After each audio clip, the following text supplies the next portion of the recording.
Ako si Rod. May pangarap ako kaya ginagawa ko to. Kaya tara, samahan niyo ako.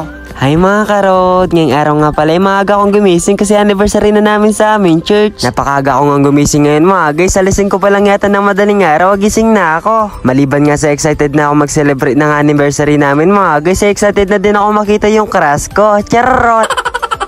At paggising ko nga mga guys, pumunta na ako dito sa aming service para makalis na din kami. Hindi ko na nga kayo sinama sa pagligo ko at pati rin sa pagpunta rito kasi excited na talaga ako. Sumakay na nga kami ng jeep dito mga guys, kaso ako nakasabi lang ako kasi wala daw akong pambayad. Charot!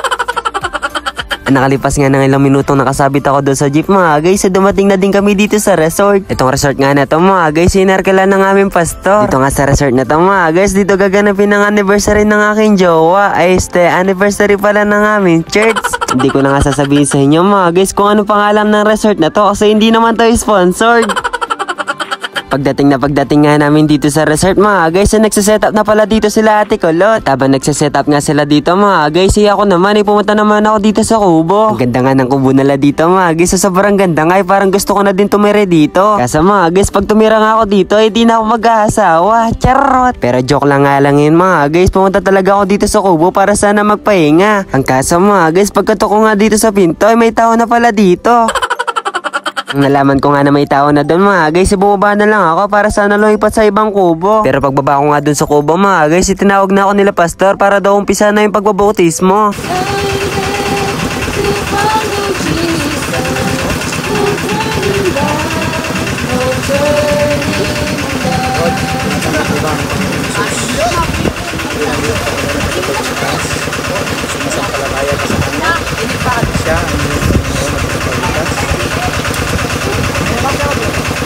Kapatid na Rod, dahil sa kapahayagan ng iyong pananampalataya sa Panginoong Hesus bilang iyong Panginoon at tagapagligtas, binabautismuhan kita sa ngalan ng Ama, ng Anak at ng Espiritu Santo.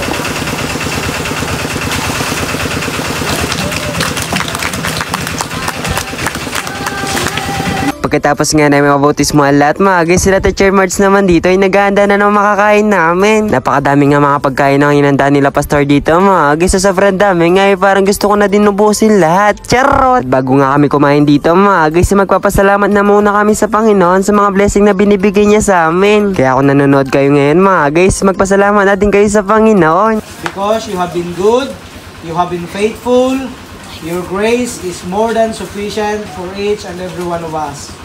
We pray for the years to come, Panginoon, na inyo pong ibibigay pa sa amin pong church, sa amin pong fellowship. May you abundantly bless us and cause us, O God, to be victorious in our endeavors at ma-reach out namin po. At pagkatapos nga namin magpasalamat sa Panginoon mga guys, kumain na din sila dito. Pinauna na nga namin dito mga bata mga guys, pero ako hindi ako nagpatalo kasi isip bata ako. Charot! Pauna na nga din ako dito mga guys kasi isip bata din ako.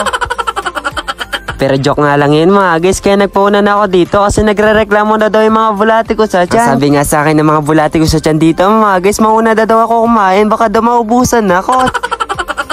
Kaya hindi ko na talaga pinalampas mga guys, lalong lalo na napakasarap ng mga ulam. Charot! Una ko nga iningi dito mga guys, itong gravy. Pero yung gravy nga binigay sa akin ni Kuya Roger dito mga guys, ginawa niya sabaw.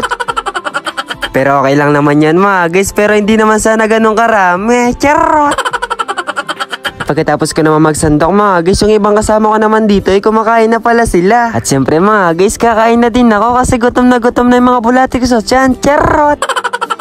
At pagkatapos ko naman kumain mga guys, kumuha naman ako dito ng ice cream. At habang naghihintay nga ako dito ng ice cream mga guys, napasabi ako sa isip ko na hindi lang pala pang universe yung magaganda, meron din pala tagatakal ng ice cream. Charot!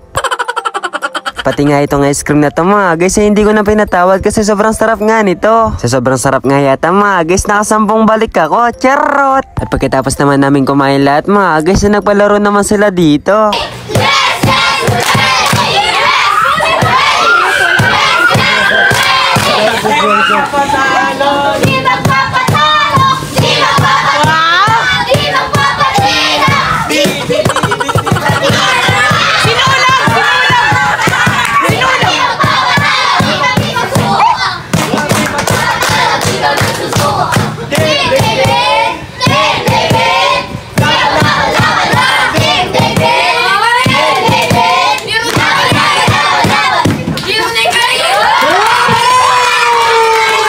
Dalawang grupo nga yung naglalaro dito mga guys. Yung isang grupo nga ay Team David. Ito naman ay Team Solomon. Katahimikan, please.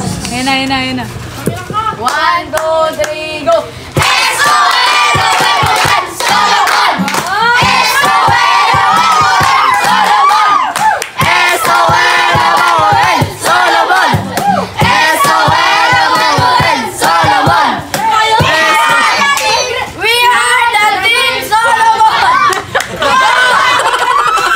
Siguro mga guys, alam niyo na kung sinong nanalo sa kanila. Charot! Pagkatapos naman ng laro nila mga guys, pumunta naman sila dito sa swimming pool. Habang binibidyo ko nga sila sa mga time na to mga guys, para ako nakakita ng itik na nag-uunahan sa sapa. Charot!